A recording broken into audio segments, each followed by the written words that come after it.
Please join me in the Pledge of Allegiance.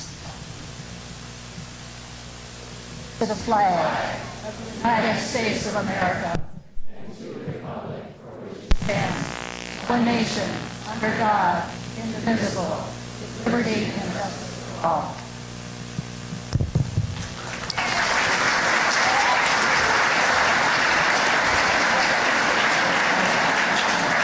University of Wisconsin freshman Sara Godlewski.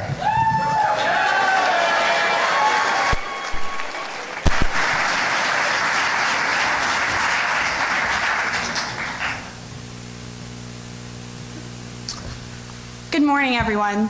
Thank you so much for joining us today. My name is Sara Godlewski, and I'm an outreach fellow for the Madison chapter of the Young Progressives. It's great to see so many people out here today who are fired up to re-elect Senator Tammy Baldwin and help Democrats up and down the ticket. Tammy Baldwin has the backs of families like mine. I'm a first-generation American, and I was lucky enough to grow up in a community where we embraced diversity and families looked out for each other. That's how it should be. To me,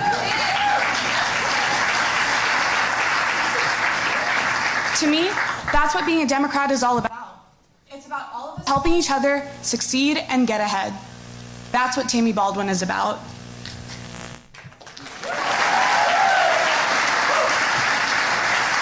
Tammy is fighting to protect our health care. She's fighting to protect Wisconsinites with pre-existing conditions. Tammy does right by Wisconsin, no matter what it takes and no matter what powerful interests stand in the way. And that's why those special interests have spent $14 million trying to beat her. Ooh. Every vote is going to matter. This election could come down to a few thousand votes. The work that we do right now is critical, and we need your help. If you want to see change and make a difference, we need you knocking on doors and telling your neighbors why this election is important.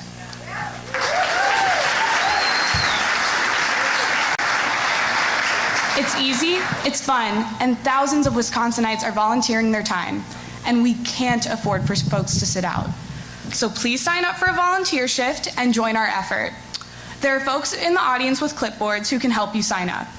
Or you can also pull out your phones and go to www.tammybaldwin.com/volunteer2018. Pull out your phones. I see all of you. The most critical work in a campaign is simply telling voters about why you support Tammy and why this election is important. It's on us to stand up and speak out. And we know the most powerful way to do that is by voting. And the great thing is, you don't even have to wait until November 6th to vote. You can vote today. Yes, you can actually vote right now, and it's so easy. If you're a resident of Madison, you can actually head over to the Student Activity Center after today's event and vote with your photo ID. Students, remember to bring your student ID or Wisconsin's driver's license. Find out where and when to vote by going to www.tammybaldwin.com/vote. Voting is easy and it's important. We have the opportunity to elect strong Democratic leaders like Tammy Baldwin, Tony Evers, and Mandela Barnes to create positive change and lead our state.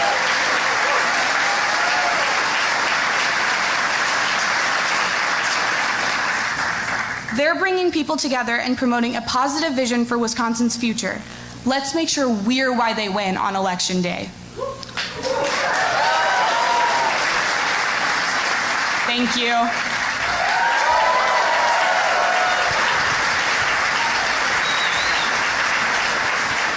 Please welcome Congressman Mark Pocan.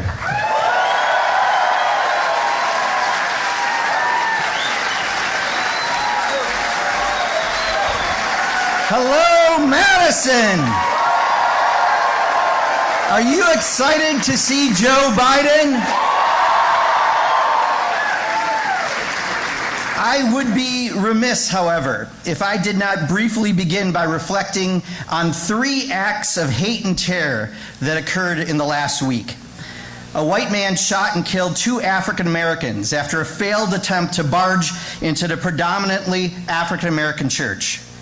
A man who railed online against Democrats, the media, and minorities sent mail bombs to people who've been criticized by the president. And Saturday, a man shouting anti-Semitic slurs opened fire at a Pittsburgh synagogue, killing 11 people attending services.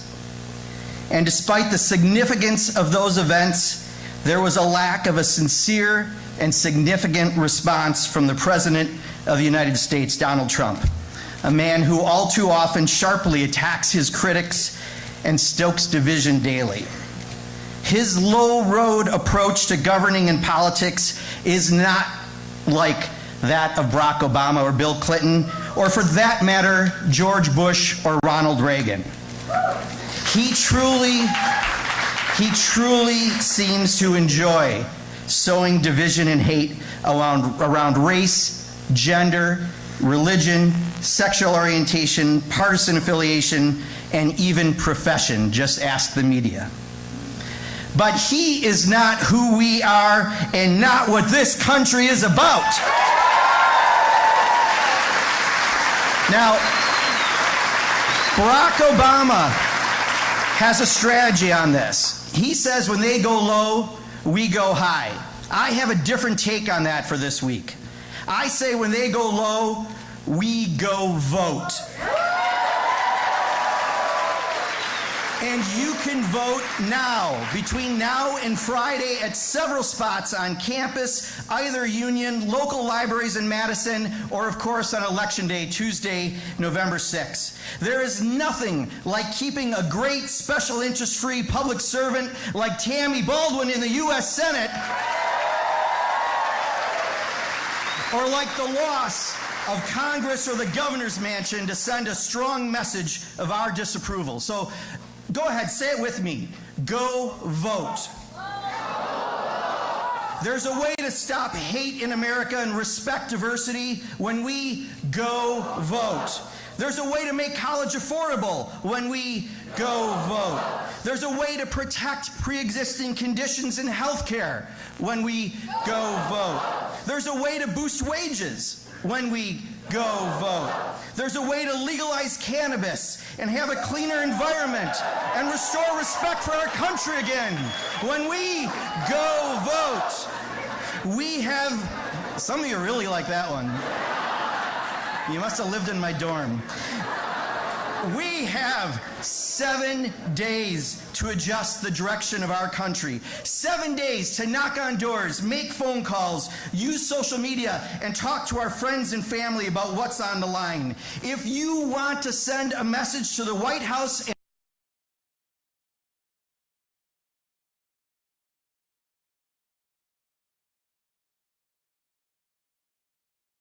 use the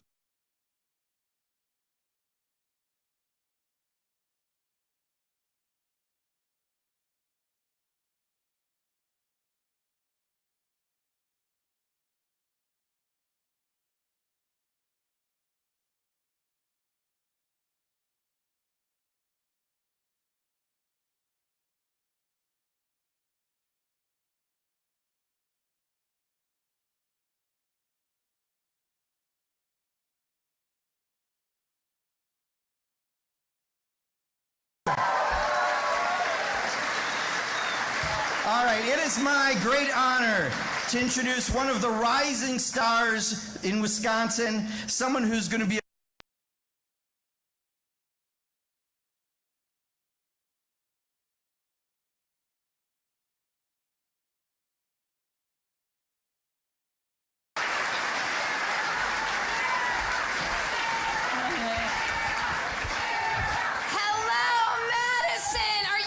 take our state back?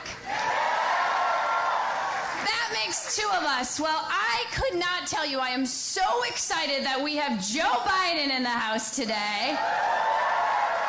I was so excited that I actually wore my Leslie Knope earrings today. Any Parks and Rec fans? So my name is Sara Godlewski, and I'm running to be your next state treasurer. Fun fact about the state treasurer, Scott Walker actually tried to get rid of this office earlier this year. Can you believe it? What is he trying to hide? So, here's the deal. When I heard about that, I was completely appalled, and I formed the Save Our Fiscal Watchdog Ballot Committee. And I am proud to say that we stopped Scott Walker's power grab this April with 62% of the vote. That's a landslide in Wisconsin. So, you might be wondering, what can the state treasurer actually do for me? Honestly, a whole heck of a lot with new and innovative leadership. So, here's one thing that it can do in addition to being your fiscal watchdog.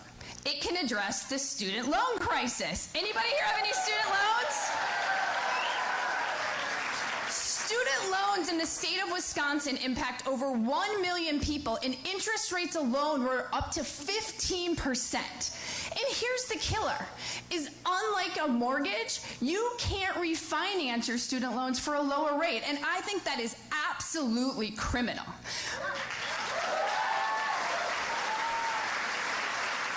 But guess what?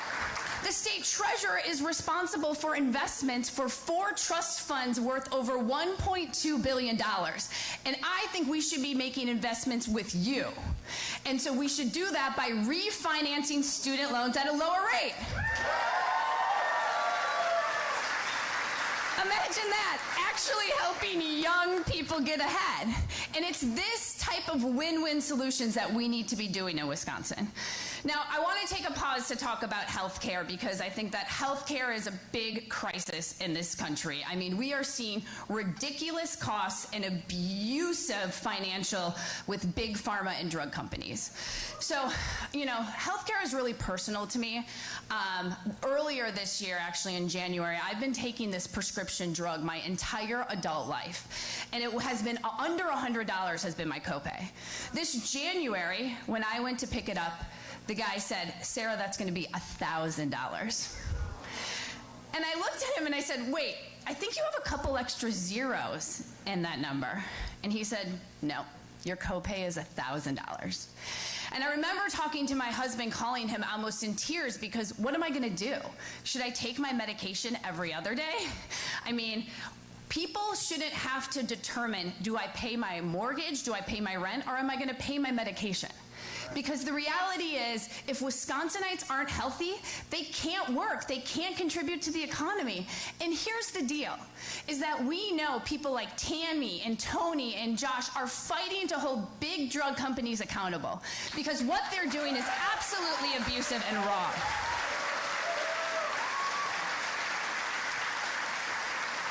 But look, you know what?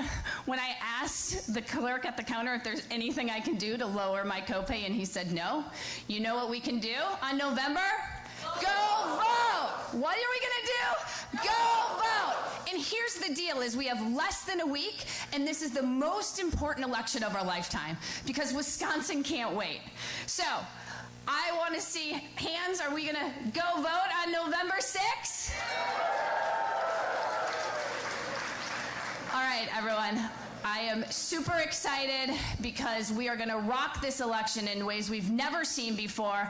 And with that, I want to introduce our next Attorney General, my good friend, Josh Kaul. Please give a round of applause for Josh.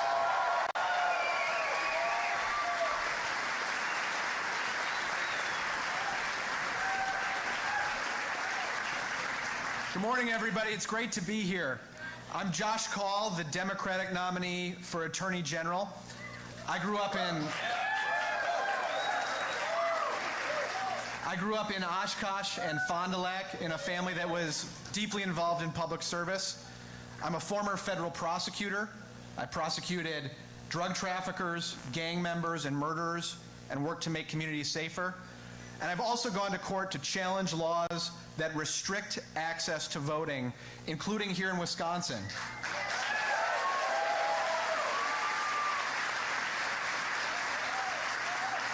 I was part of a challenge to more than a dozen restrictions on voting that were enacted in Scott Walker's first term in office, as well as a law that limited early voting to one location per municipality, no matter how big the municipality was.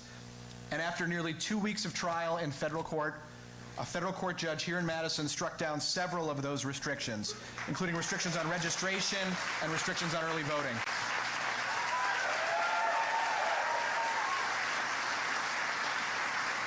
And let me encourage everybody here to take advantage of those early voting opportunities. And as Congressman Pocan said, go vote. Let's try one more time. Go vote. Much better.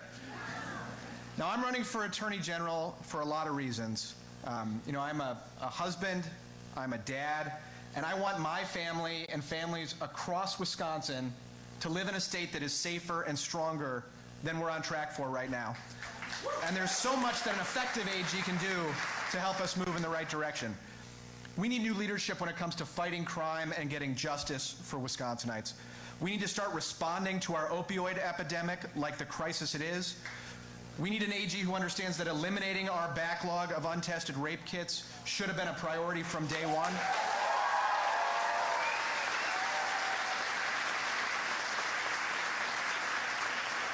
And you may have heard that my opponent suggested that we consider arming teachers in Wisconsin. He's criticized gun-free school zones. What I think we need are some common sense gun safety measures like universal background checks and a ban on bump stocks.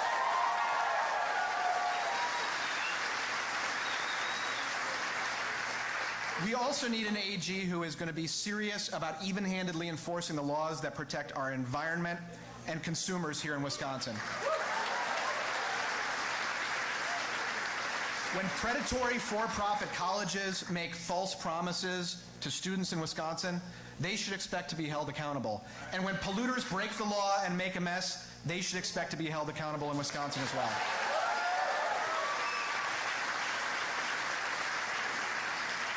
And then we need an Attorney General who is independent and a watchdog for Wisconsinites, who's going to stand up against public corruption, who's going to ensure that Foxconn lives up to the terms of the deal that it struck, and who's going to stand up for the rights and protections of Wisconsinites if the federal government tries to roll them back. Now, my opponent has taken a different approach.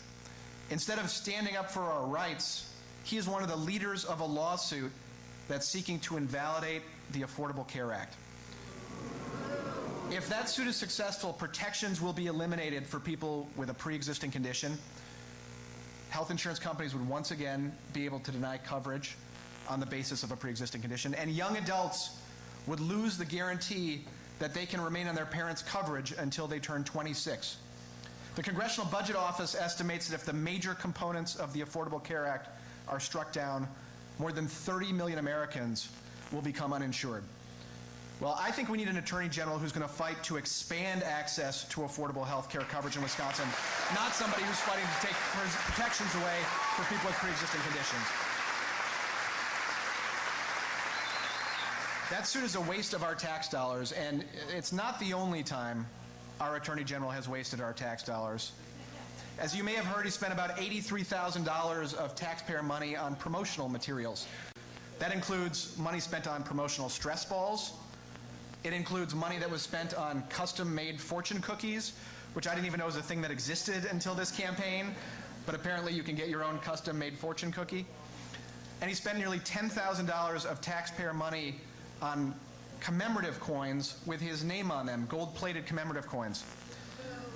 I have two young sons, so in my household, if you're going to spend money on fake coins, they better have chocolate inside, or else you're going to be in serious trouble.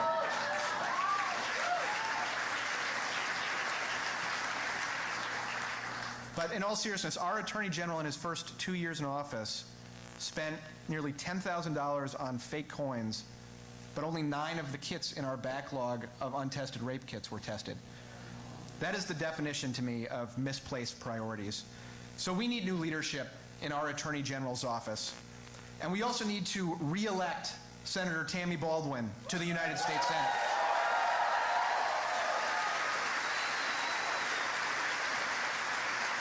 We need to elect Tony Evers as the next governor of Wisconsin.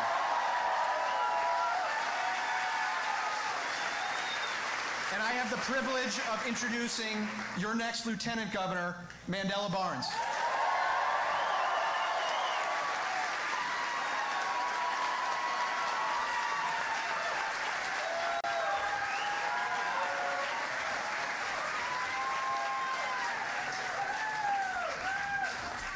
Thank you so much, Josh. Really excited to be running with Josh, and there's a couple thank yous. I want to thank all of you for joining us this morning, because we are going to win on November 6th.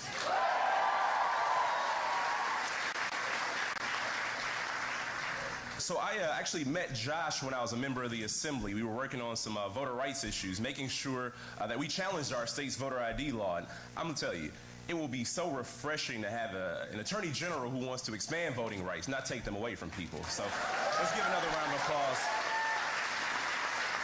for Josh Kaul. Also, Sara Godlewski, when is the last time you've been excited about a treasurer's race? That is the kind of energy that's going to get us across the finish line, because she fought so hard to keep the office, and when she's there, she's going to fight hard to restore integrity to it. So again, Sara Godlewski, thank you so much.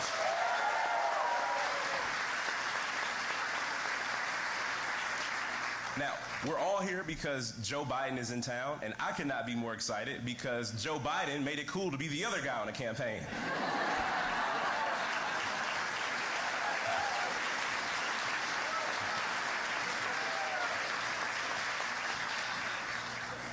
So this is going to be a historic moment for the state of Wisconsin. I've been getting across the state with Tony Evers. We're actually starting our bus tour in a couple days, because we are going to fulfill our promise to not just campaign in all the counties. We're going to campaign in as many communities as possible. We have to reach voters. We have to reach people who have not been heard, people who've been left behind by politics, people who've been left behind by government, people of color, young voters, women, members of the LGBT community. You should rest easy knowing that an Evers-Barnes administration has your best interests at heart, and we have your back.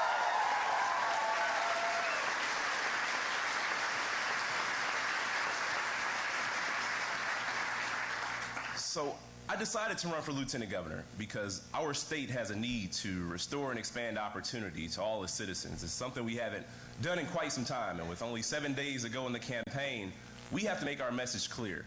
And we don't have enough time to talk about all the bad things that Scott Walker's done, but we do have enough time to talk about our positive vision for this state. Again, hope and opportunity. That means Wisconsin should once again become a state that expands access to quality and affordable health care to all of its citizens.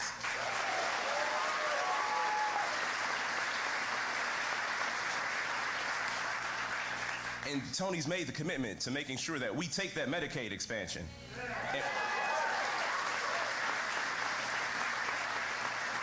Tony's also made the commitment to make sure that we work to create a public option for Badger Care so that we can have health care for all in the state of Wisconsin.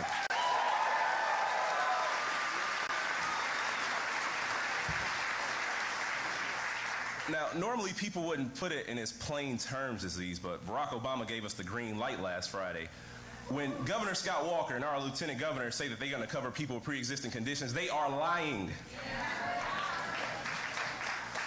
If they were not, they wouldn't be a part of this frivolous lawsuit to get rid of the Affordable Care Act, to get rid of Obamacare that will leave the 2.4 million people in the state of Wisconsin with a pre-existing condition in jeopardy, not knowing where their health care may come from, not knowing how much they'll have to pay for health insurance. And that is one of the most, it is frightening. As someone who has a pre-existing condition, I grew up with asthma. Most people in this room have a pre-existing condition. And to be ignored by your leaders, to be ignored by your state, means that we're in a very sad time. And that's why we have to go vote. Like Mark Pocan said, what are we going to do? We're going to vote because health care is on the line. We're going to vote because education is on the line. And another lie from our governor. He said he's the education governor, but no education governor cuts $800 million from public schools, from K-12.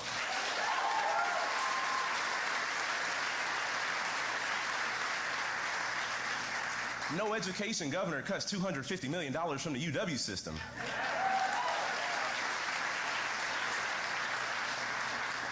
Not only will Tony Evers work to invest money back in our K-12 schools, we're going to make sure that we are working to make college more affordable and more accessible so that everybody, regardless of where you come from, you have a chance to get an education in the state of Wisconsin.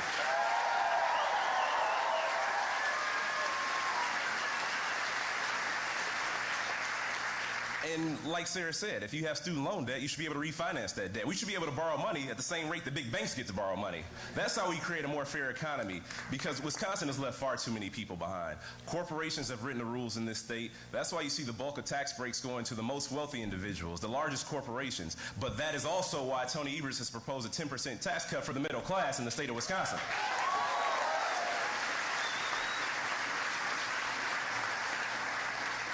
Now, what some may see as one of our more controversial issues, Tony and I share a belief that we should probably get scientists back in the Department of Natural Resources.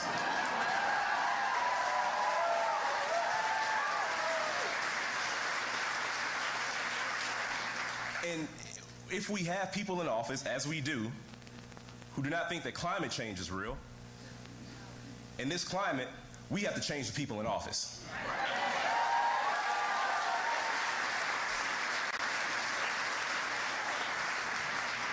So with this being the most important midterm election of my lifetime, and maybe even Tony's lifetime, we're just two young guys. And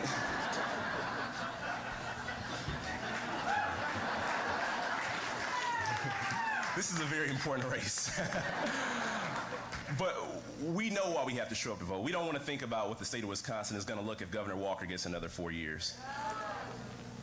But we have to make sure that we don't just talk to our friends, our family members, and our neighbors. We have to talk to strangers. We have to talk to everybody about why they need to show up to vote. And we need to make sure that we vote for the people who cannot vote. That means we need to vote for the people who fought and died for the right to vote.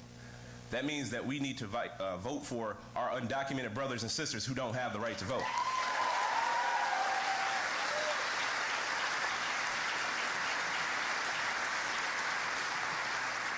The state of Wisconsin spends $1.5 billion per year to put people in prison. That is more than the UW system. And there are so many people with nonviolent offenses who are locked up behind bars who come out with a felony record. They can't vote. We have to vote for them.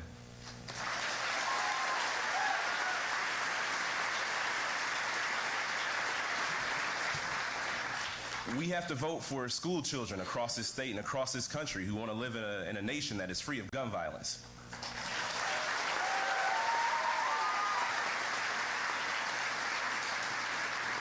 We have to vote because we want Wisconsin to be open for all, not just open for business like Governor Walker wants.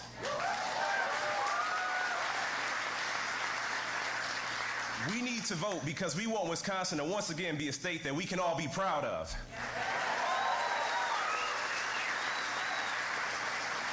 So with only 1 week to go, what are we going to do? Go! What are we going to do? Go! What are we going to do? Go! Thank you all so much. Let's go out here and win.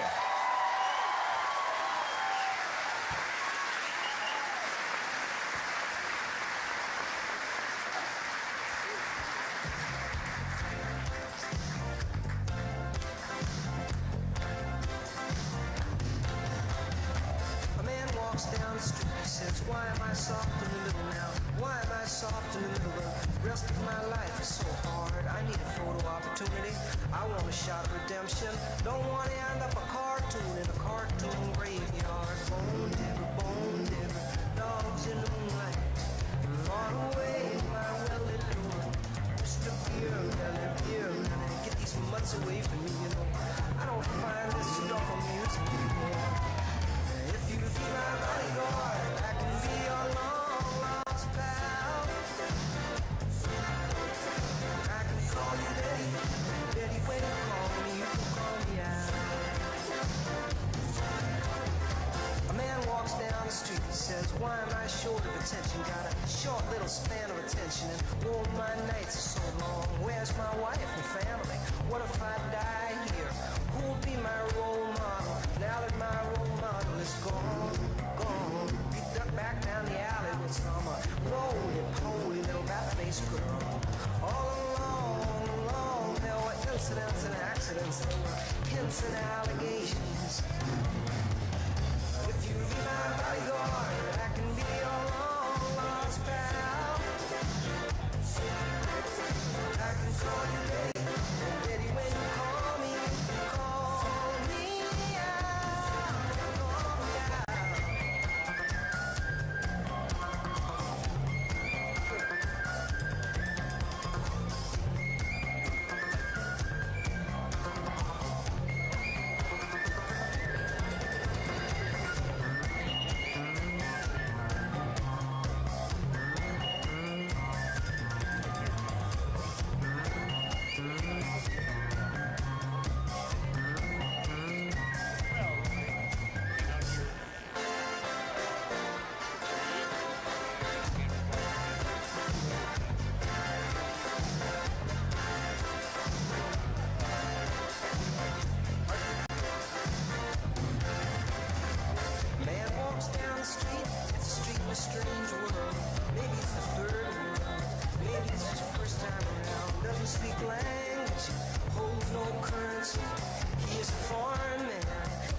surrounded by the sound.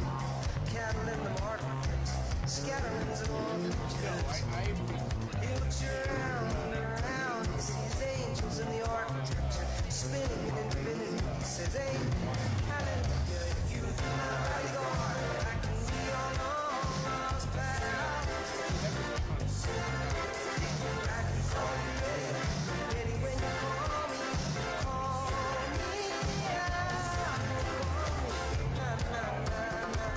Na na na na na na na na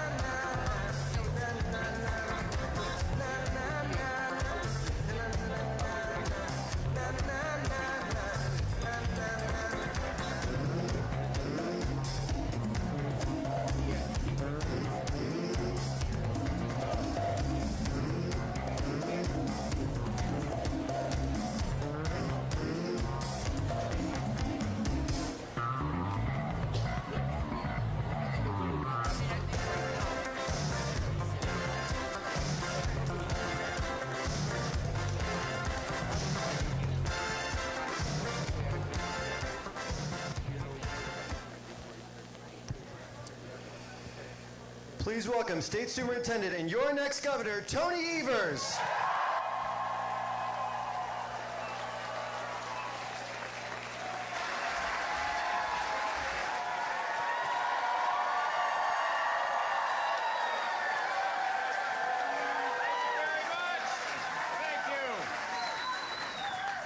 Good morning, Wisconsin. Thanks so much for being here today. How's everybody today? Good. Now, my name is Tony Evers, and I'm going to be the next governor of the state of Wisconsin. Now, you've had a chance just a few minutes ago to meet Mandela. He's going to be a great, great, great lieutenant governor, right? Now, Mandela and I have had the opportunity of being all across the state of Wisconsin here, and we have never seen more people excited, enthusiastic, engaged. I've never seen anything like this yet. We are in a good place to win this next November 6th. We're fired up because you know what? It is time for a change. It is time for a change. For 8 long years, we've had a governor who put special interests and his wealthy donors ahead of the people of Wisconsin. We've had a governor who's failed to take on the issue of the student loan crisis, right?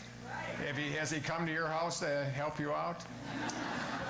He's demonized our teachers, and he's cut hundreds of millions of dollars from our public schools.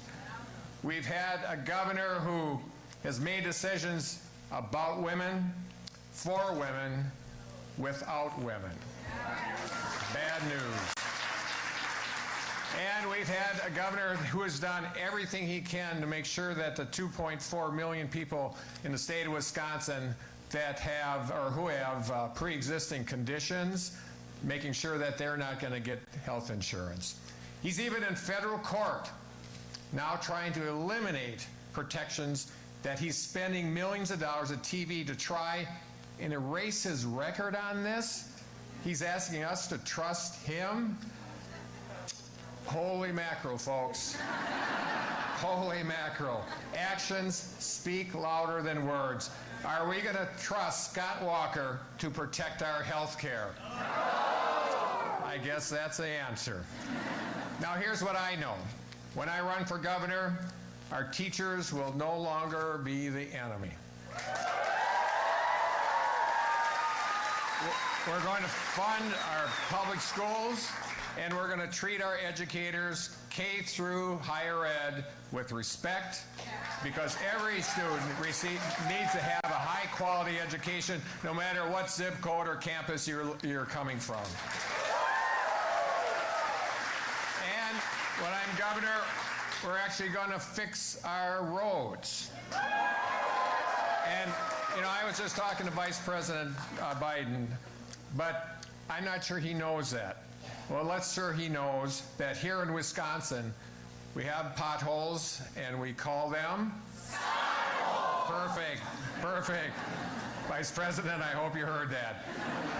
And when I'm governor, we're going to bring back science to the state of Wisconsin. Isn't that a novel idea? Science. And we're going to use that to make decisions to care about the environment and our natural resource. How about that? Go science. And of course, we will always do this, and we'll continue to do this, fight for women to be able to make their own health care decisions. And finally, when I'm governor, we're going to make sure that, unlike Scott Walker, we're going to take that federal Medicaid money and help lower the cost of health care for the people of Wisconsin. And we're going to do this because you know this as well as I do. In Wisconsin, what unites us is far greater than what divides us. We can unite this state on November 6th. Remember what Scott Walker did when he became governor? He said, we're going to divide and conquer. Well, I've got news for you, Governor Walker. You may have spent the last 8 years trying to divide us, but you will never, ever, ever conquer us. Never. And guess what? Guess what? We're gonna prove this by voting him out of office and me into office on November 6th. Now, I just have to tell you, Mandela and I can do a lot. We believe in this campaign, but we cannot do it alone. We need people to do that hard, ugly work of going door to door and making those difficult calls and working, frankly, like hell for the next few days to make sure that this happens. Now I'm going to ask each of you to do something for both Mandela and I. So, are you ready, Madison? Yeah. The answer is yes. I need every single one of you to think of 5 people that you know, maybe not vote, or maybe, by gosh, they don't know who to vote for yet. You can help them out with that, believe me. And get them out to vote. Get them out to vote. If everybody in this audience gets 5 people to the polls for the entire Democratic ticket, we will win in November. We know that because when Democrats vote, Democrats win. So go vote.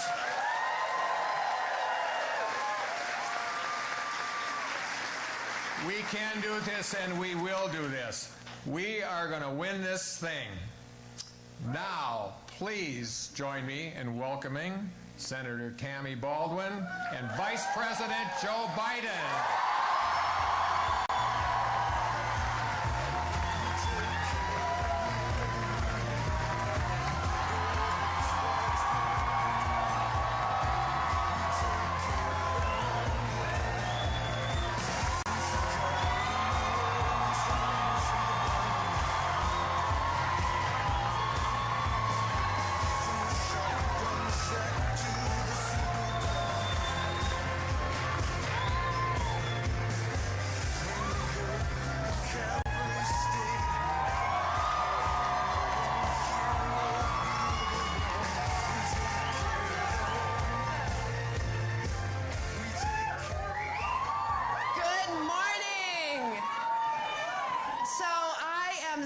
Excited about our next governor, Tony Evers.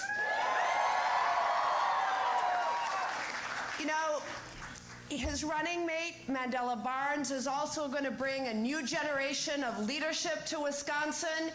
Yay! And together, as you just heard Tony talking about, they're going to take on health care and move us towards affordable coverage for everyone. And they are going to fix our crumbling roads and bridges and fully fund education from early childhood through college. You know, I'm also honored to have here in the state of Wisconsin Vice President Joe Biden.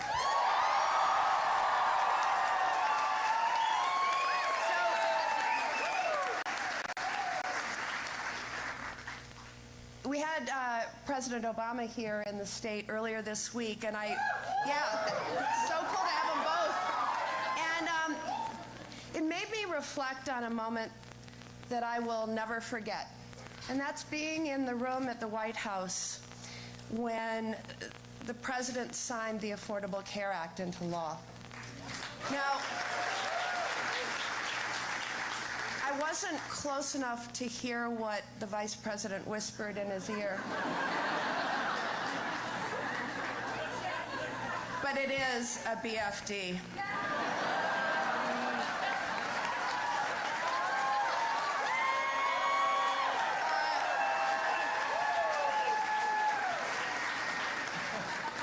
It was such a remarkable moment for me because really healthcare is the issue that brought me to public service to begin with. I was raised in this community by my grandparents. Both were here at the university working. And when I was 9 years old, I had a very serious childhood illness. And I was in the hospital for 3 months. And my grandparents were just at my side cheering me on.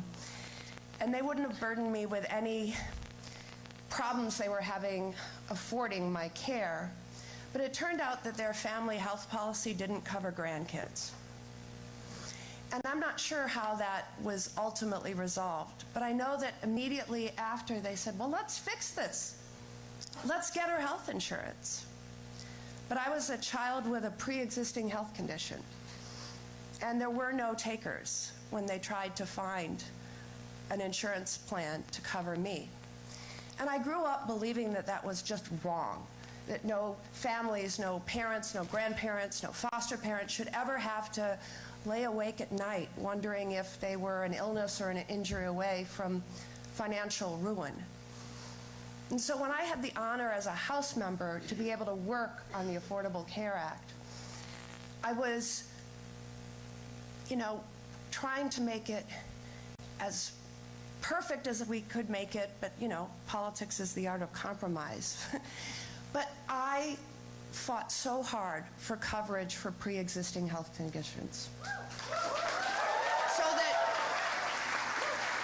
at that moment in the White House, they were once, and I thought for all, putting in federal law a guarantee that regardless of pre-existing condition, that people would have non-discriminatory coverage.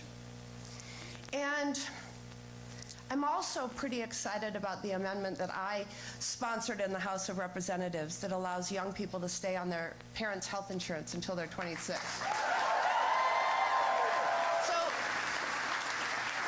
just out of curiosity, anyone who's under 26, raise your hand.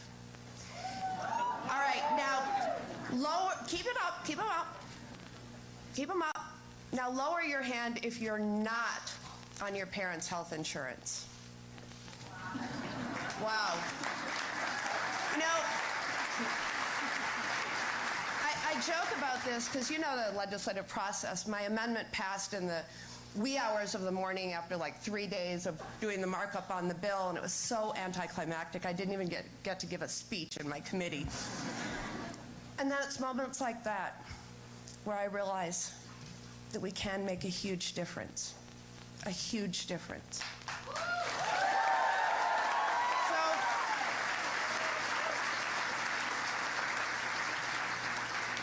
So Washington is a mess right now.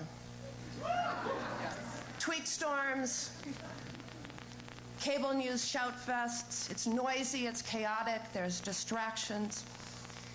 And when Washington isn't working, it means it's not working for you. But I submit it's working pretty well for some. And my best example is the tax bill that passed late last year.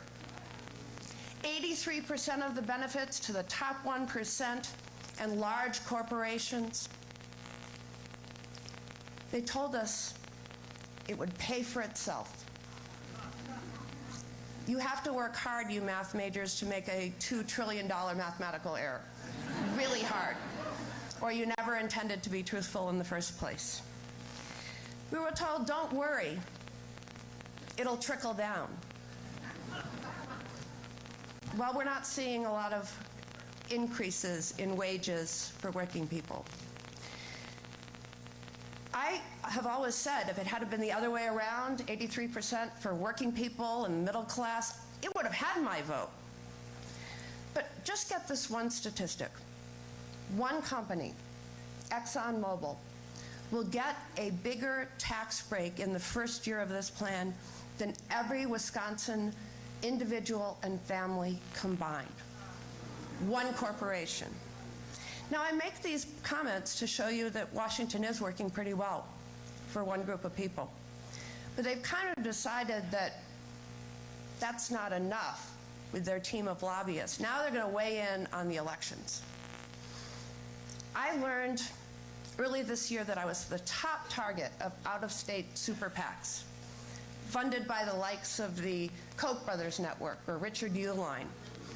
Number one, and I kept saying, you know, me, Wisconsin, why? I don't get this. Well, I decided I would wear it like a badge of honor.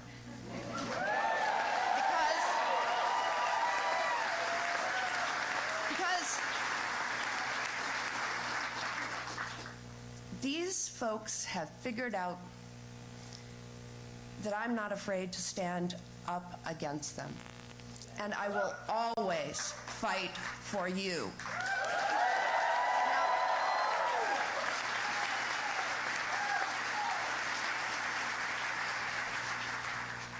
There are names that you'll see on the ballot when you go vote, hopefully early.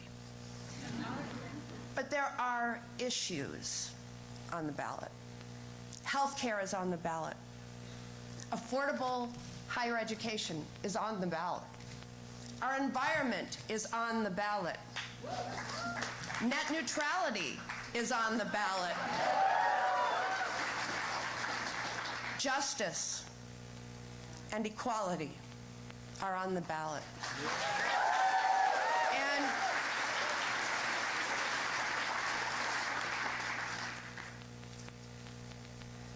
there could not be a sharper contrast in my race for Senate of who's doing the bidding of the big insurance companies and who's fighting for you.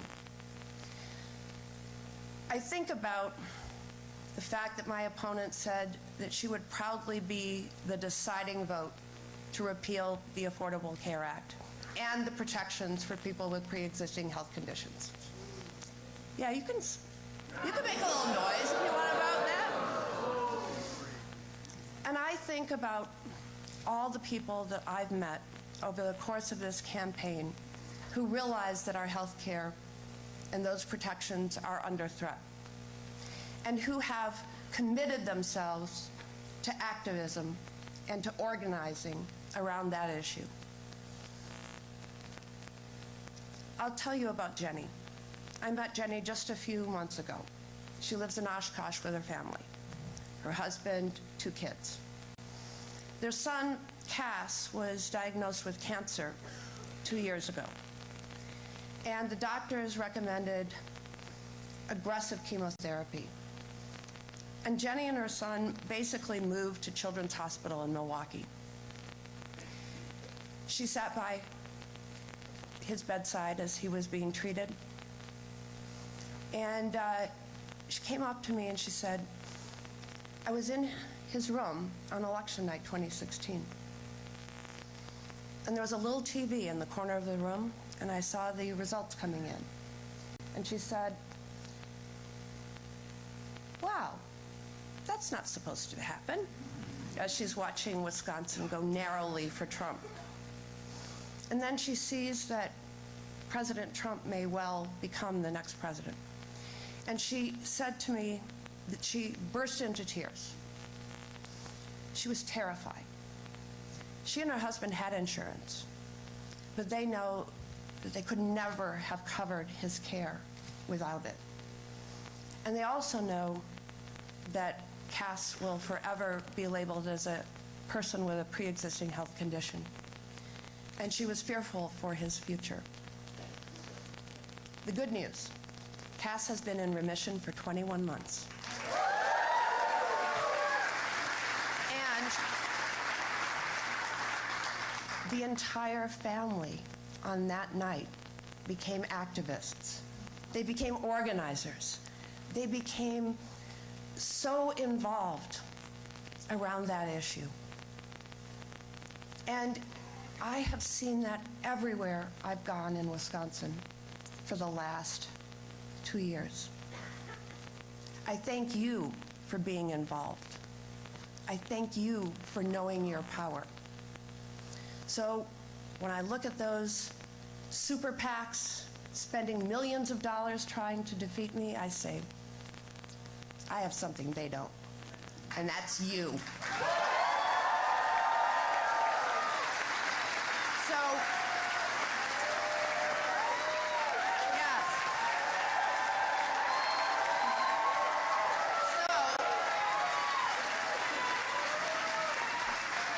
So, join me in standing up to those special interests and vote early.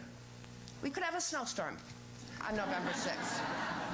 You could be volunteering all day, which would make it difficult for you to vote on Election Day. Go to tammybaldwin.com/vote for information about early voting in Dane County, and volunteer every single moment you can between now and when the polls close. And now, please join me in welcoming Vice President Joe Biden.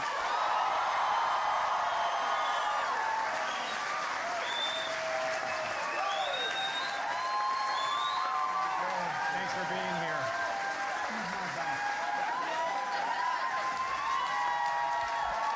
Hello, Wisconsin.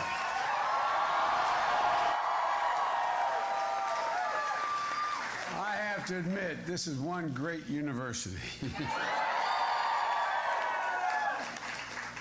I go back all the way 270 years ago almost. But when I was a kid getting involved in public life, it was the University of Wisconsin was leading the way in the late 60s, for real. I ran for the United States Senate when I was 29 years old. I got elected when I was 29 years old. I wasn't old enough to be sworn in. I had to wait 17 days to be eligible. No. But I tell you what happened here in Wisconsin and a few other great universities, but Wisconsin was the leader, was an entire generation, as I was graduating, I graduated in '68, and an entire generation went from saying, drop out, go to Haight-Ashbury, don't trust anybody over 30, just leave everything alone, because of the war in Vietnam, because of the women's movement, which was beginning in an earnest way, the environmental movement. And here on your campus and other campuses, we said, no, enough. I remember walking across the stage getting my diploma that year, and I only had two political heroes. Martin Luther King, because I come out of the civil rights movement, my state was segregated by law, and Bobby Kennedy. And the day I graduated, he was assassinated. And I remember, I come from a very modest background, like a lot of you, no Horatio Alger story. My dad was a well-read, white-collar worker who was high school educated, who was a graceful man, and we lived in a 3-bedroom house with 4 kids and a grandpa, and it was safe and it was decent, but it was we were not what you'd call middle class or upper middle class. We were basically middle class, and I didn't know anybody in public life. I mean, I knew about public life, but I had no personal relationships. And I walked across that stage, like I hope some of you will, determined. I mean it sincerely, determined, with no reason to believe I could, determined I was going to help change things, because we had had enough. We had had enough. My sense is that's where you guys are. My sense is, no, I really mean it. I am not being solicitous. I spend a lot of time on college campuses. I do the It's On Us program. I wrote the Violence Against Women Act, and we draw 4,000, 5,000, 6,000 people every time we show up in gymnasiums to talk about it. And I get the sense that it's a lot different than even 3 years ago. Even 3 years ago. And in terms of early voting, before I get to what I want to say to you, I want to point out to you, if your generation, college generation, people between 18 and 24 years old in that range, 25 actually, If you voted the same percentage that people who are over 40 voted, there would have been 5.6 million more votes cast in 2016. Here's the point, and this is not hyperbole. You can own this election. No. You can own this election. You can own it. But for 72,000 votes nationwide, in basically 5 states, this being one of them, we wouldn't be having the debate I'm about to engage with you about. So folks, it really matters. I hope, you know, I just got a wonderful award from the Civil Rights Museum down in Memphis, Tennessee. Something I never thought I'd ever be worthy of when I was a kid in the Civil Rights Movement. And a young man taking me around the museum said, "You know Emmylou Harris?" I said, "Yeah, I know Emmylou Harris." Emmylou Harris was a civil rights activist who said, "I'm sick and tired of being sick and tired. I am sick and tired of this administration. I'm sick and tired of what's going on. I'm sick and tired of being sick and tired, and I hope you are too." Three times this past week, the forces of hate have terrorized our fellow Americans for their political beliefs, the color of their skin, or their religion. A series of explosive devices has been sent to a bunch of us. Our kids, our grandkids could have picked them up. Cold-blooded murders took place of 2 African Americans in a shopping center in Kentucky, a Kentucky supermarket. And then the worst anti-Semitic attack and crime in our nation history. 11 people massacred. 2 of my close friends belonged to that synagogue. 11 of them killed and another 5 wounded. Folks, this is not who we are. We need to recognize that words matter. Words matter.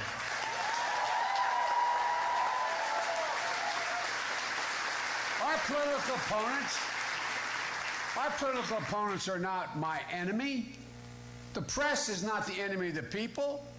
Before we're Democrats or Republicans or independents, we're all Americans. Sounds corny, but it is true. Folks, we're so much better than this. I know sometimes it feels these days like anger and hatred and viciousness is about to overwhelm us. But it's up to our leaders to change the tone in both parties, to dial the temperature down, to restore some dignity to our national debate. But you know, I've been around all over the country. When I decided not to run for president last time, I said I was going to do everything in my power to elect a Democrat, a Democratic House and a Senate, to stem this tide. And I've been in almost every state. Just in the last several months, I've been in 23 states for 55 candidates. And here's what I find. No, guess this. Here's what I find. The American people are so much stronger, so much more decent, so much more ready to change the tone. It's within your power to change the tone in our day-to-day lives. It starts in our neighborhoods. It starts by opening the door for somebody. It starts by standing behind and making sure to tell the bus driver, no, someone's on the way. It starts by just treating people with decency. That's the way we always treat one another. That's how we change. The American people do not reflect what is happening. We can and we will overcome this moment. We can do it together by being the best versions of ourselves. And I know that sounds strange. It's like character. My mother used to say, Joey, character is made up of 1,000 little things. It's no one big thing. It's 1,000 little things. The person who will lie to the waitress at the table will lie to you. The person who will not hold the door for somebody with a package won't help you. The person who isn't decent and just says hello to you when you recognize them. It matters. It really matters, the tone. So you can't let the leadership get us down.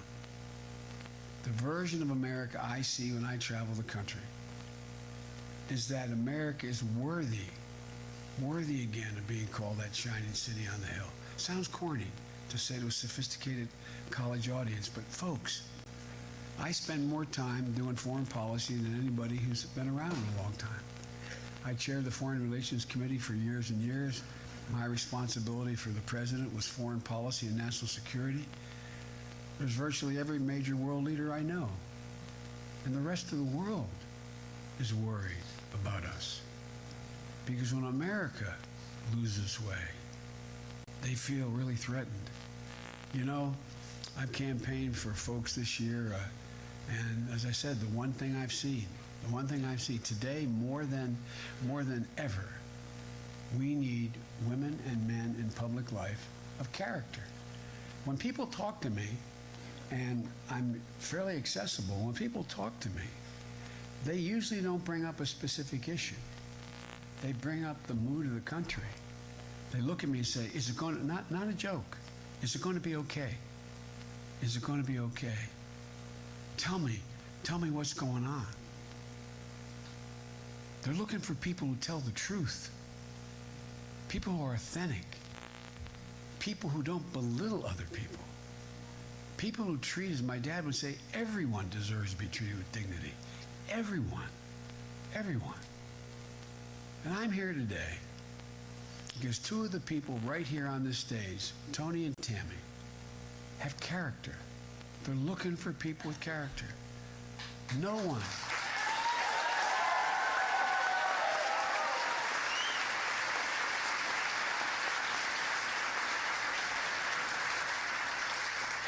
No one shapes the state's future more than his teachers.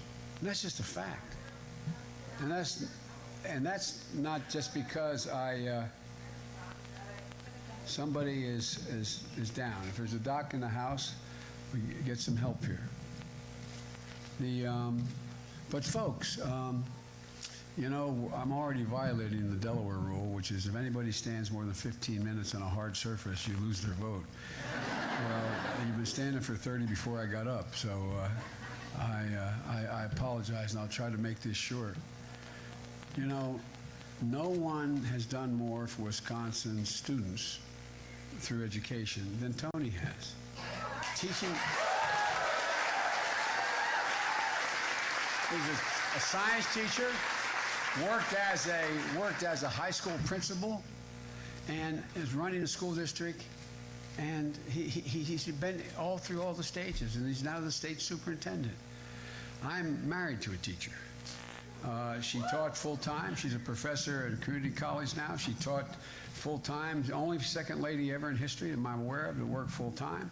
She's still teaching 15 credits a year, and she's still going all around the country trying to make sure that we've stemmed this tide that this other guy in the White House is trying to get moving.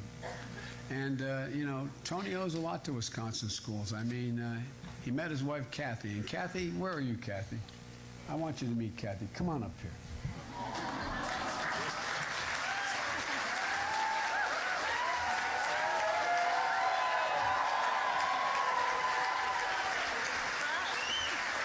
She said she's surprised.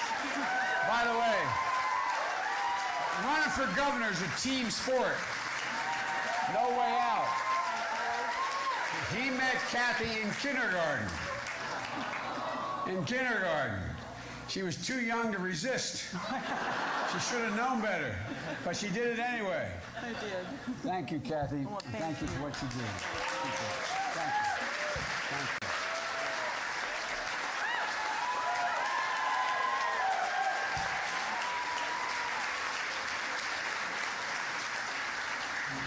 You just saw the definition of decency walk off the stage. But folks, the fact of the matter is that Tony spent his entire life trying to do the one thing that everybody knows is essential. You know, I did a study for the president. He asked me to do a study. If you ever watch the State of the Union addresses, the 8 years we were there, he loved surprising me on the State of the Union. He turned and say, and Joe is going to do the following.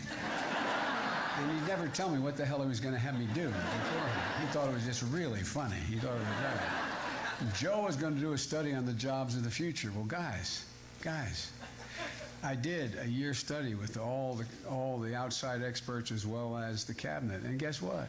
By 2020, 6 out of 10 jobs require something beyond a high school degree. That's a fact, just to get a job. by 2020. It's going to increase exponentially. So you're trying to build here a system in a great state, and this, again, this is one of the great public education systems in the world here at the, no, for real, University of Wisconsin.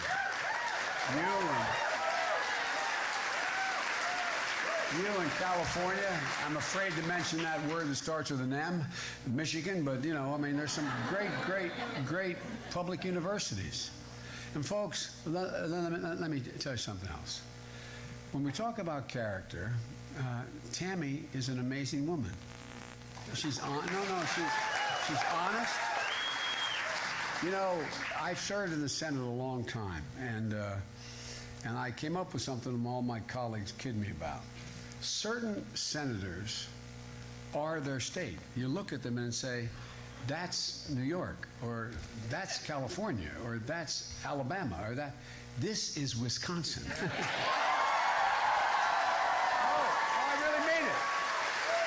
Not a joke.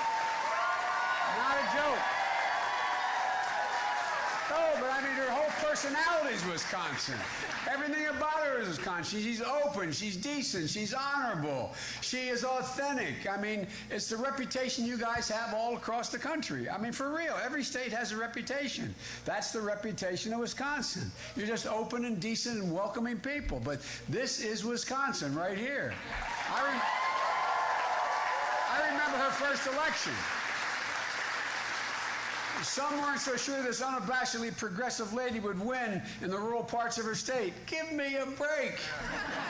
Guess what? She went out and she talked to people on farms, sat in their kitchen tables, looked them in the eye, understood the measure of what they were concerned about, and they liked what they saw. And Tammy keeps getting elected because you know her. You know her. Other people get elected in spite of the fact you don't know, because you don't know them. Look, I see her, you see her at Culver's, you see her at the farmer's market, you see her, you know that her values are Wisconsin values. Again, it sounds corny. Look, when you guys go around the state, around the country, you know you all have made fun of the way you speak English, you know. You actually speak English. The rest of us don't quite get the intonation right. But they look at you like, Wisconsin? Oh, what the hell are you talking about? But you know what I'm saying. Now, you really do. You can feel it. And she's been a quiet and steady champion for affordable care. And you understand the reason. We're all affected by how we were raised. We're all affected by how we were raised. We're all affected by our experiences. We either turn bad experiences into something good for other people, or we succumb. And look what she's done. She really has been a champion on the healthcare front. And I've been a...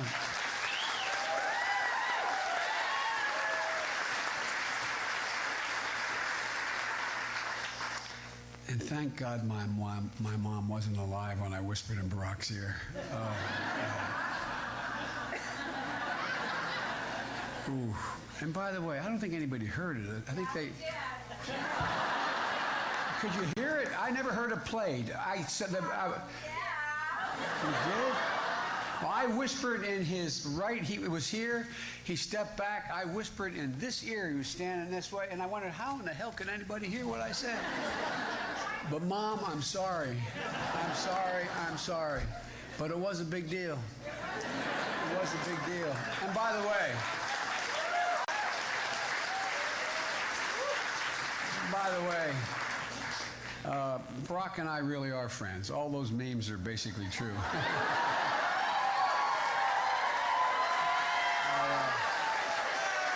But I want to make it clear, Barack made the first friendship bracelet, not me. I want you to know that. He and my family, our families are very close. My granddaughters and his two daughters are each other's best friend, in the same class, same small school, the whole time. When they go on vacation, their kids come with us, we go with them. I mean, it's a family affair, and he really is as decent as he appears. And Michelle, I think, is one of the finest first ladies in American history.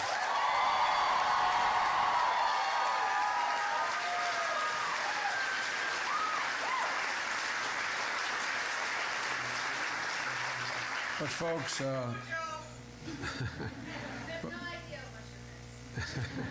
thank you. Look, let me get to the heart of it here. As I said, this is about character, this election, and in every state. And we need Republicans of character. There's an awful lot of good Republicans that I've served with, for real. You notice every time there'd be a problem with our administration, I'd go up in Capitol Hill. I was the guy that settled it. Because everybody up there knows I genuinely respect them. I disagree with them, I challenge their judgment, but never challenge their motive. You go after a man or woman's motive, you can never get to an agreement. If I say you're in the pocket of, or you're a cheat, or you're a liar, or you're this, there's no way you can ever reach an agreement and get something done. And I learned a long time ago, when I was a kid, when I got elected, right after I got elected, I got a phone call from a first responder on December 18th saying that I had to come home because my wife and daughter were just killed. And my two boys were really badly injured. A tractor trailer broadsided and killed them. And I didn't want to go to Washington, but a group of 3 Republicans and 5 Democratic senators came to me and said, you got to do it. And I just come for 6 months, and I did. And there was a guy a little bit west of here named Mike Mansfield from Montana, Iron Mike, he was a majority leader. And he would have me come to his office, Tammy, every Tuesday at 3 o'clock. And basically to take my pulse to see how I was emotionally doing, because I didn't want to be there. And I walked in it took me a while to figure that out. I thought every senator got assignments. No senator gets any assignments. And so I walked in this one day. It was, I think, the 3rd week in May. And when I walked in and on the floor of the Senate, I'd walk down through those, the grated doors, the gold grates you see, and we walk down to the, quote, well of the Senate.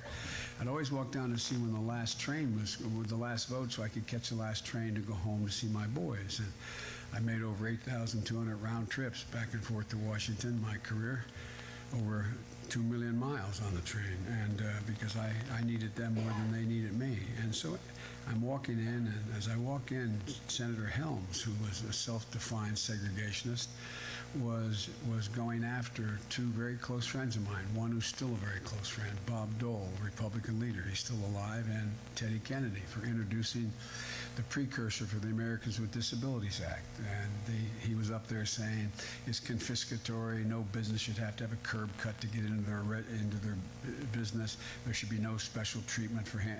And I thought it was horrible, but I had to go to my meetings for a minute, and I sat down. I guess I looked very upset, and Mansfield looked at me and said, "What's the matter, Joe?" And I told him, I went on why I was so upset with Helms. And he looked at me and he said, "Joe, what would you say if I told you in December of 1969, Dot and Jesse Helms were in their living room in Raleigh reading the Raleigh Observer, and there was a picture of a young boy in braces, steel braces from his ankles all the way up both legs and up under his arms with steel crutches, looking out and saying, 'All I want for Christmas is someone to love me and take me home.'"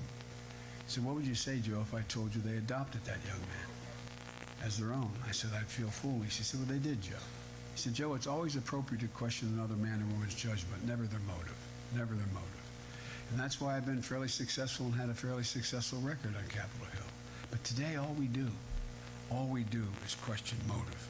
All we do is attack each other in terms of things unrelated and beyond their position on a particular issue. Folks, this election is different than any election that those of you who've been voting for a while have ever voted in. And it's the most unusual election for those of you who are first-time voters. This is bigger than politics, this election. I mean, it really is bigger than politics. There's something different.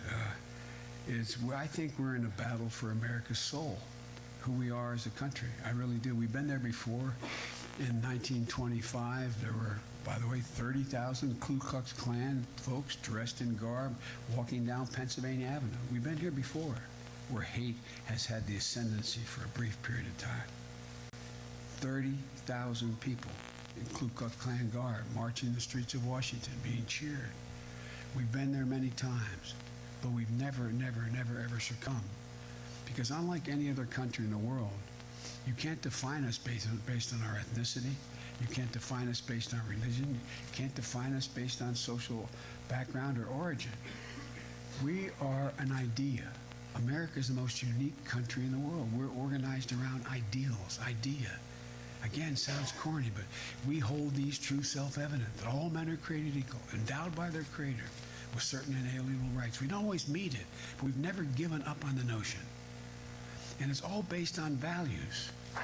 Everything about America is based on values, about decency, respect, giving hate no safe harbor, leaving no one behind, committing to something bigger than ourselves. David Brooks, the conservative columnist who writes for the Times, he said these basic American values, he said, are being dissolved so that those at the top can have room for their selfishness. Because when they divide, it's based on the only three ways people organize: by tribe, religion, or ideals. If they get us back into this system of dividing based on tribe and religion, they create space for abuse, their abuse. And folks, to my great disappointment, because of gerrymandering and unlimited spending, our Republican colleagues in the Senate and House, they know better. But they're choosing their party and protecting their president over the country right now. Folks, this is not your father's Republican Party. This is not your father's Republican Party. I wrote a year ago after the horrific events in Charlottesville in Virginia. We had agreed we were going to let this new administration have time to set up, just like W allowed us to have time to set before we started to criticize. But I couldn't remain silent any longer. And I wrote an article for the Atlantic Monthly entitled, "We're in a Battle for America's Soul." Because when hate was on the march in America, I watched white supremacists, neo-Nazis carrying Nazi flags and torches, crawling out of fields and from under rocks and out of the depths of the internet, chanting the same anti-Semitic bile that was chanted in the streets of Nuremberg and Berlin and Munich in the 30s, in this historic American city. And when that hatred is given space to fester, it encourages the senior parts of the senior side of society to rear their ugly heads, to think it's okay to come out in the open again and divide. When its distorted worldview is fueled online, the rest of the world looks at us and what's going on. And when you have the leaders of this administration assign moral equivalence between those dark forces and those opposing those forces, it's so wrong. That's never been done in American history by an administration. And that hate will continue to grow. It's not just happening in Charlottesville. Calling refugees animals, propping up immigrants and African Americans as a source of your problem if you have a problem, ripping literally infants and children from the arms of their mothers at the border, preying on the hopelessness and despair of communities that are under great stress because of the change in the economy, and many are still under great stress. Look at the example we're setting around the world. Our children are listening. They're watching. And our silence is complicity. And the world is watching us too. Our reputation internationally is cratering. You know, we've always led not by the example of our power, but by the power of our example. And that's how we've led the world. But this administration has ceded global leadership to tyrants and to thugs, taking the word of a dictator like Vladimir Putin on the world stage at the G7 conference over our intelligence community, exchanging what he called love letters with this murderer, Kim Jong-un, who had his uncle's brains blown out sitting at a table, has blown them out. And after a cold-blooded murder of a journalist who I predict is not going to find the body, they're going to find pieces of the body, giving the Crown Prince of Saudi Arabia the benefit of the doubt. Folks, this is not who we are, and it is dangerously impacting on our national security internationally. Look, folks, Americans already know who Donald Trump is. The question is, who are we? Who are we?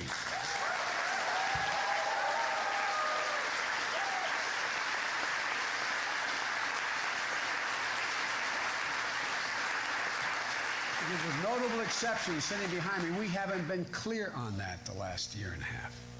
Who are we? There's two things we have to do.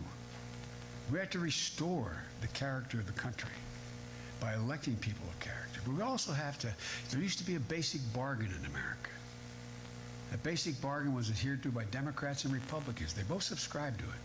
And the bargain that built the middle class. And the bargain basically said, if you contributed to the welfare of the enterprise which you belonged, the business or the union, whatever you belonged to, and it succeeded, you got to share in the benefits. But that bargain was broken. That bargain was broken. Between 1945 and 1973, productivity grew 95%. Wages grew 92%. But between 73 and now, productivity grew 77%. Wages have grown 12%. 12%. And the divide between the very wealthy and the rest of America is worse than it was pre-1921. So folks, the middle class isn't a number. It's a value set. I have 44 employees still because they named the School of Foreign Policy at Penn after me and the School of Delaware, the School of Public Policy. And I do a lot, you give me a lot of resources. And I work in middle class issues and economic issues at Delaware. And folks, I have a lot of economists who work for me. You ask an economist right here at your great university what middle class is, they'll give you a number. They'll say it's 52,500 or 53,600. It's not a number. It's a value set. It's a value set. Middle class means being able to send your kid to a park where you know they're going to come home safely. Middle class means to be able to send your kid to a public school. A public school. By the way, can they get under there? Because they can come up and sit in the stage. I know they're tired if they want to. Can you find seats for these kids? Or there's seats over here, too. But you're welcome to come up on the stage if you want to.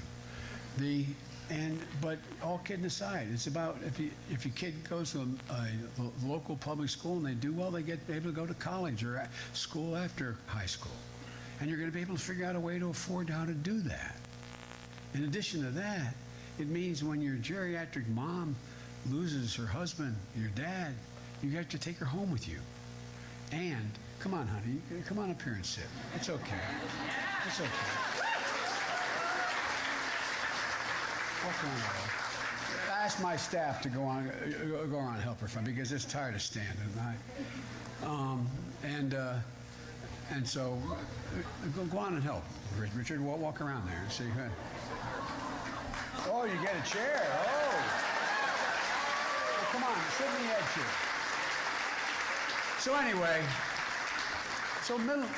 middle class is really a value set. Middle class is having some peace of mind. Peace of mind when this little tyke walks out the door. You know, my dad used to say, if you listen to Barack, you'd think I climbed out of a coal mine in Scranton with a lunch bucket, you know? As I said, my dad was a graceful, well-read, white-collar worker, but when coal died in northeast Pennsylvania, there were no jobs. And we went home to live with my grandpa for a year while my dad went to Delaware to find a job and to be able to bring us on down.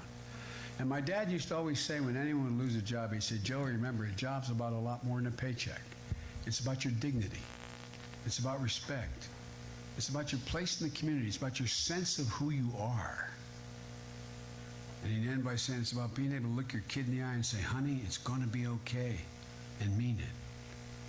There's a lot of people not able to do that right now here in Wisconsin or all across America.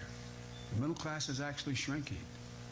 So folks, I always said, he didn't expect government to solve his problems. He expected them at least to understand the problems. And the fact is, it's not just about economic justice. The middle class is the reason why we've had political and social stability our whole last 100 years. And folks, our job is to restore that bargain. And it starts right here, dealing with your worth. Not only has there been a wholesale attack on organized labor, but you realize 40% of all workers at some point in their career have to sign a non-compete agreement? If you made sandwiches at Jimmy John's until recently, you had to sign an agreement you couldn't compete to take your own worth and try to get 5 cents or 10 cents more working at McDonald's. Non-compete agreement. If you delivered oil to a construction site, to the machinery, in Texas, there's non-compete agreements saying you can't do that for within 100 miles with anybody else. It's all designed to suppress wages. And on education, does anybody think, as I said, 12 years is enough? An education system in the 21st century? Healthcare, you've already heard a lot about healthcare. I can't say it more than other than these guys are phonies. Flat phonies. The idea they say all of a sudden,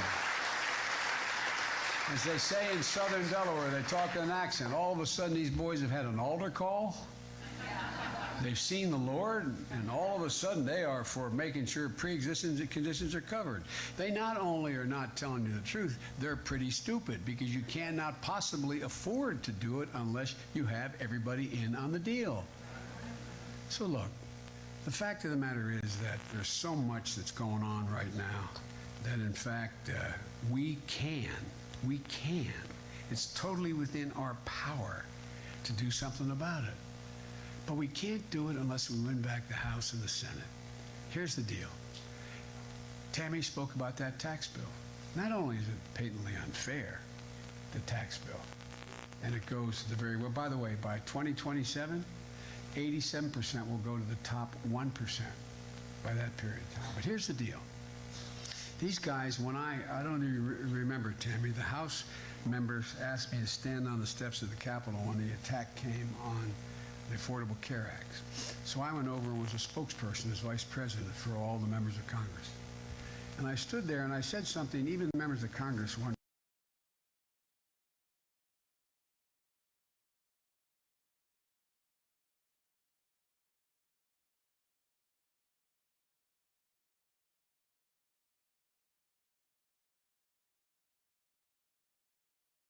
Weapon to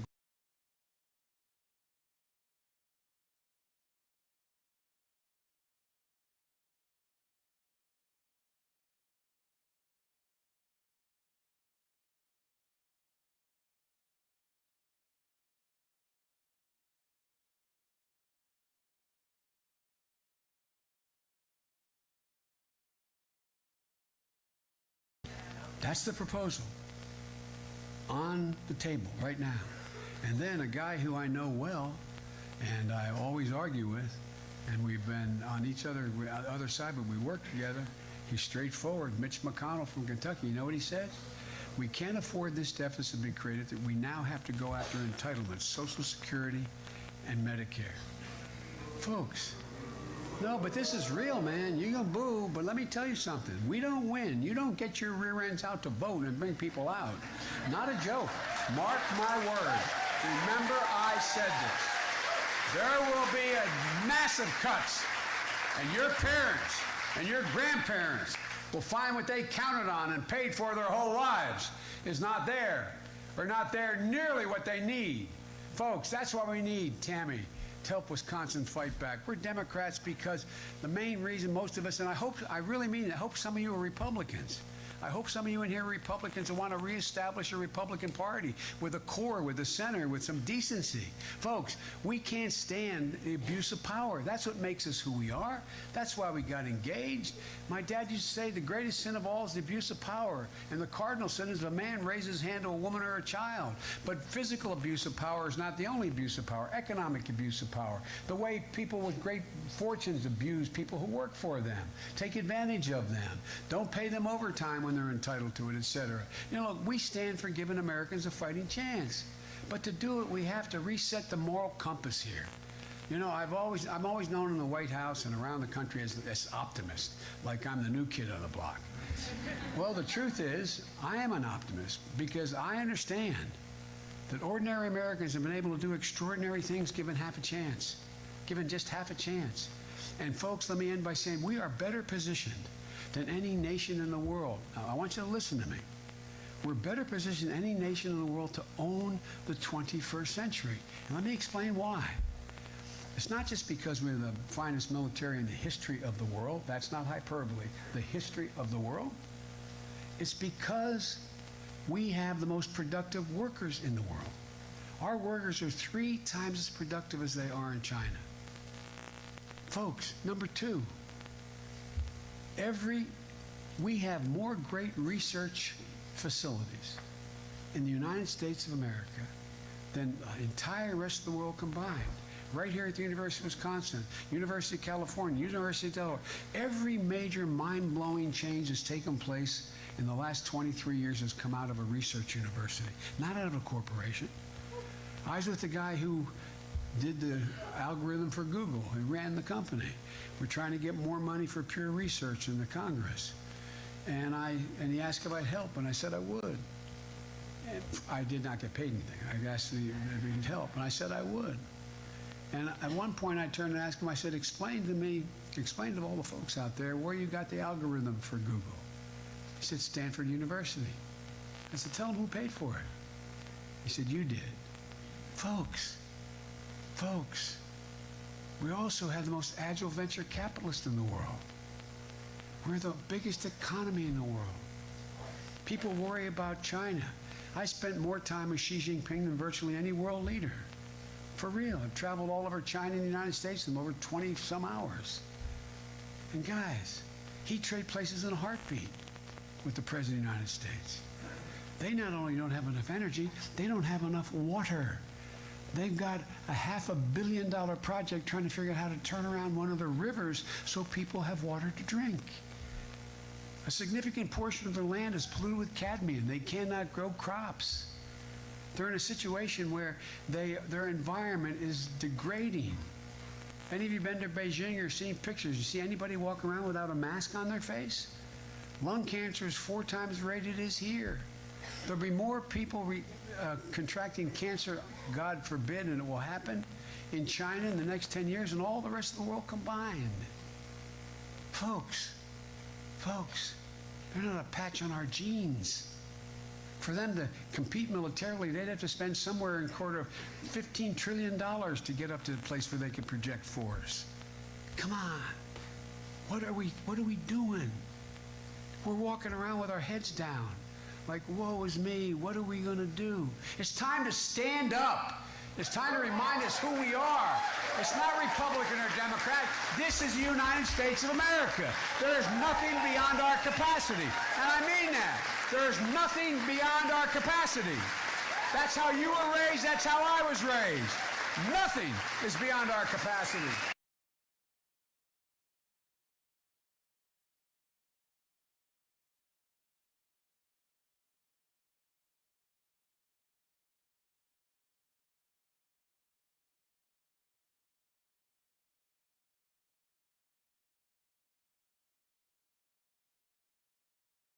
Hours. God almighty, we're going to be flying sub-supersonically. My God, there's nothing beyond our capacity. The reason I set up this moonshot, we're going to cure cancer. Mark my words, we're going to cure cancer. So come on. Get out and vote. Get out and vote. Bring people to vote. Take back this incredible country. We are special, and the world needs us. God bless you all, and may God protect our troops. Thank you, thank you, thank you.